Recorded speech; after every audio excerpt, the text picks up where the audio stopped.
It's time now to check out the world weather with my Shoji. You've been keeping track on the tropical storm over the Gulf of Tonkin. Give us the updates.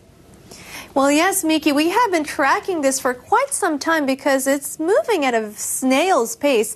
It has made landfall over the island of Hainan late last night, and it is now over the Gulf of Tonkin. It's likely to become a tropical depression before making landfall on the border of Vietnam and China, but it's still moving quite slowly, so the impact of this will be mainly the rain accumulation, which could cause the flooding and landslides. Parts of Vietnam actually already has a risk in place for flooding, flash flooding, as well as mudslides and landslides, especially for those people that live in the mountainous areas. It's also aggravating the rainy season band that's pulling across over the central China area, and that's actually has dropped about 450 millimeters of rainfall in the past 24 hours. On top of that, 120 to 150 millimeters will be likely. You can see it over the southwestern islands of Japan, so this is another area where thunderstorm advisories will be widely in place, and southern Kyushu will still have those effects of 50 millimeters in an hour type of sudden burst of showers, and that could also occur in the rest of Japan, even though the rainy season band is not affecting the area at all. We'll probably see the great instability of the atmosphere again today, which means that thunderstorms could be erupting anywhere across these areas. We see a patch of heavy rainfall across this location, even in Kanto region, so that could happen about 6 p.m. tonight. Now, but we're likely to see clear skies on clear or actually overcast on Thursday, but Friday and Saturday, another round of some rainfall. Not looking good for the weekend. Nagano goes the same with you, where the flooding has occurred and about 6,500 people have been evacuated last night. Kagoshima, all throughout your 4 days, it's going to be rainy, and Naha will still see the potential for heat stroke.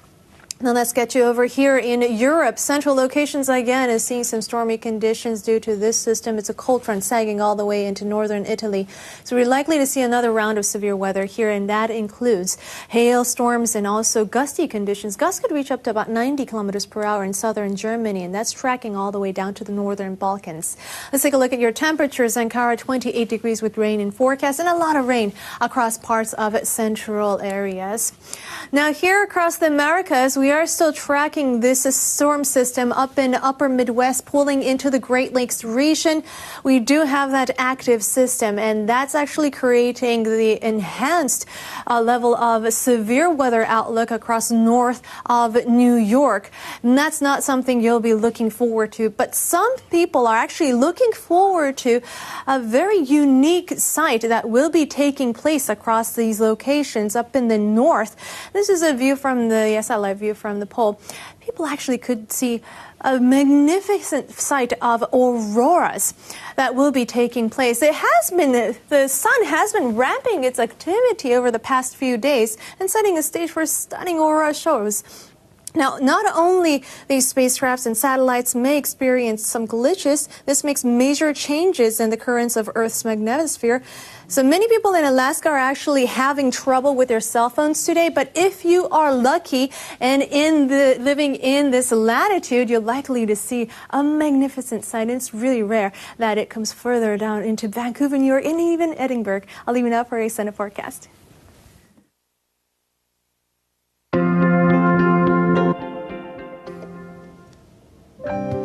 That's Newsline for this hour. I'm Miki Yamamoto in Tokyo. Thanks for joining us.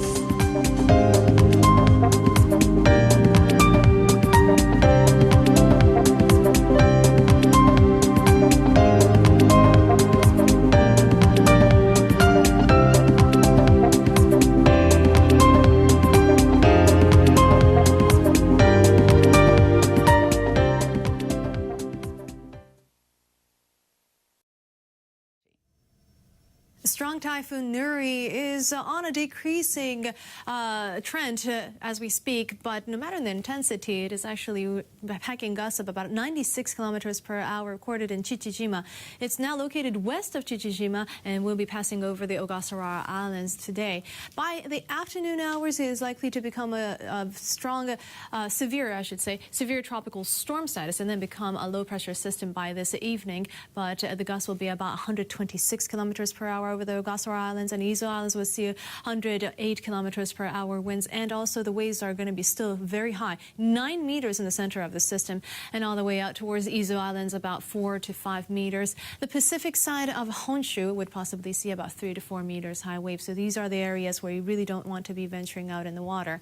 It's also pushing the stationary boundary, so we're likely to see a little bit of that wet weather across the southern Kanto region, and then by tomorrow a low pressure system will be bringing very wet weather across Hokkaido. So it's going to be possibly a wet on and off event across Japan. Meanwhile, in the Indochina Peninsula, we're seeing torrents of rainfall. Already starting this year, the level of the rainfall has exceeded the yearly average in and around Myanmar, especially in and around Dawei. On top of the rainfall that we have already been seeing due to the low pressure system, it's likely to provide more wet weather, about 120 millimeters on top of what we already have been seeing. Bangkok at 32 degrees is what we're looking at the forecast, with chances of thunderstorms. Manila, same thing. And out towards the north, Ulaanbaatar is only looking at 4 degrees, a single digit for the high on Thursday. Now look here across the U.S.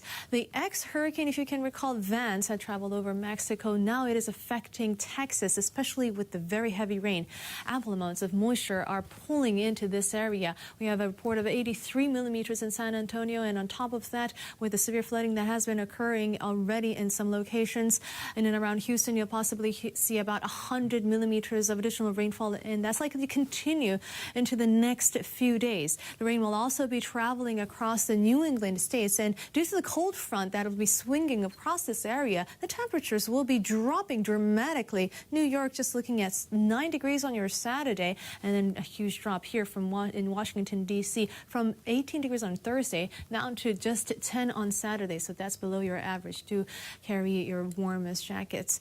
Now here across Europe, severe flooding is coursing through Italy, and that's likely to be added with additional rainfall. It's a surge of that moisture from the south, and this system is quite a potent one. It has a history of producing 2 tornado touchdowns across southern Italy. Less chance of tornadoes, but strong gusts and really heavy precipitation will be continuing to pound much of Italy and then down towards southern Balkans. And the snowfall will not be helping due to the higher risk for landslides. The heavy bulk of it will be in Austria, with up to about 200 millimeters of additional rainfall. Vienna with rain at 10 degrees. But take a look at eastern locations of Europe, and this is going to last into your Saturday. So do enjoy the warmth. I'll leave you now for extended forecast. With the calendar marking March, people are expecting things to warm up, and people are expecting flowers to bloom. But no, we're actually seeing some winter weather gripping parts of the United States. In fact, a lot of the locations are still seeing some snowfall. You can see the stationary boundary and the gradients really close to each other. Well, severe weather is happening even in Texas and in Mississippi and Louisiana, down towards western Virginia. We're actually along that front. Possibly going to be seeing some winter precipitation down towards Texas. Even central areas could see some freezing rain and some mixed precipitation. West Virginia, about 30 centimeters of snowfall, so that's going to be the heavy bulk of that snowfall. And even big cities such as New York and Washington, D.C., possibly up to about 20 centimeters. So that's definitely going to be hindering the traffic and the commuters, especially in the morning hours.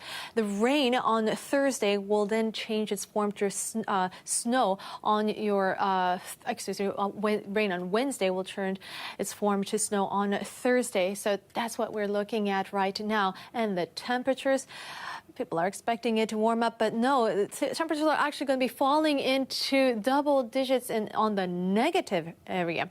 -12 for the morning lows in Boston, and New York reaching -10 degrees as well. So really frigid temperatures will be gripping you again.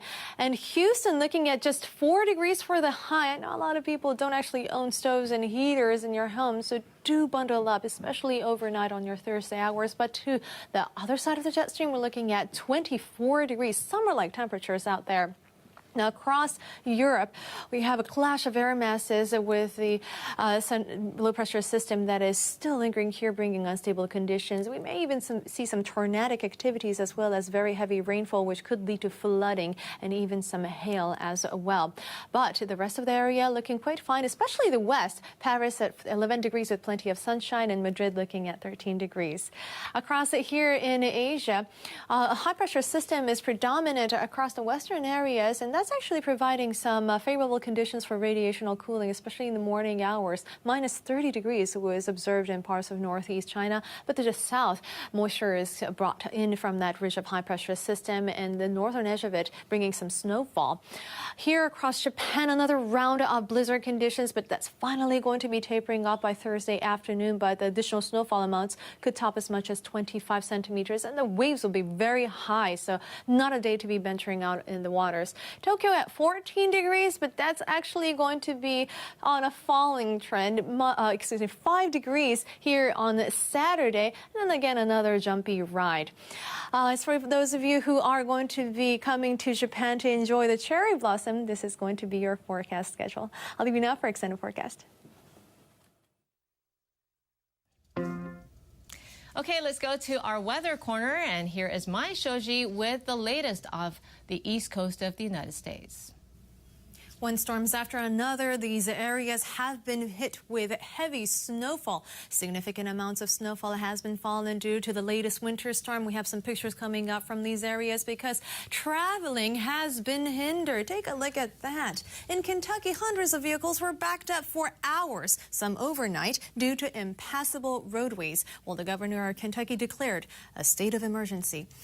Even into Texas, the same storm brought slick travel, causing traffic accidents on the highways. We have numerous traffic accidents reported across these areas. Well, that's due to this system that's responsible for that dumping heavy snowfall. Finally, that's pulling out. Great news, but back behind that high-pressure system will be predominant, making it for very cool temperatures.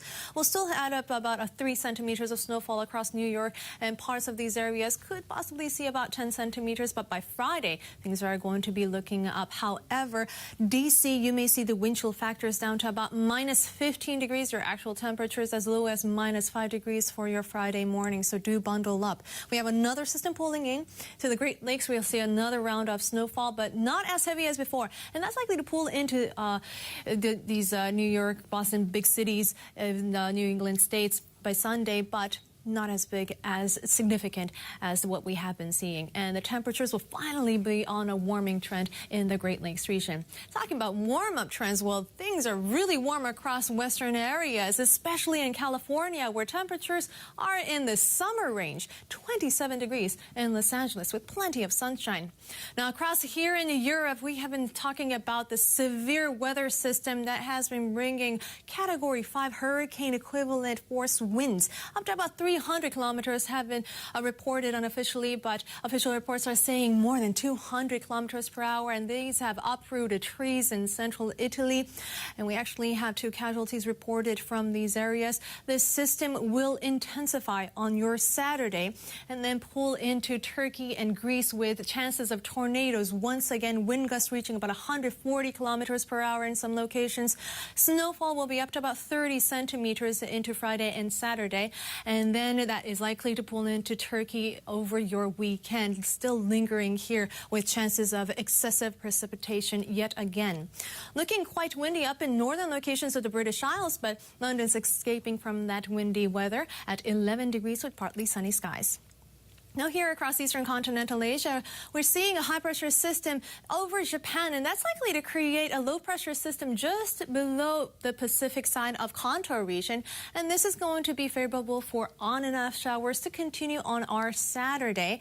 But by Sunday, things should be clearing out until another system pulls in.